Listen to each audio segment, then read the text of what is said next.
আগামী 12 জুলাই 7 পাকে বাধা পড়বেন মুকেশ আম্বানির ছেলে অনন্ত আম্বানি ও রাধিকা মার্চেন্ট।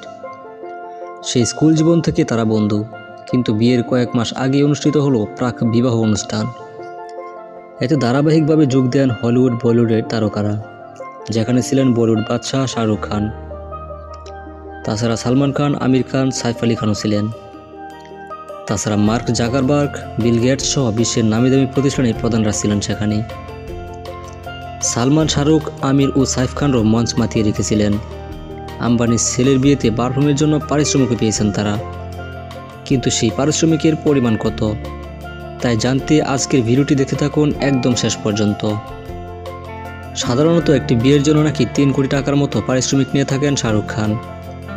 এর আগে শিল্পপতি লক্ষ্মী মিত্তলের মেয়ের বিয়েতে নেচেছিলেন বলিউড বাদশাহ, সেখানে তিনি পেয়েছিলেন 4 কোটি টাকা। 2004 থেকে 2012 সাল পর্যন্ত এমন 250টি নামী ব্যক্তিত্বদের বিয়ের অনুষ্ঠানে নাচ করে শাহরুখ খান নাকি 200 কোটি টাকা রোজগার করেছিলেন।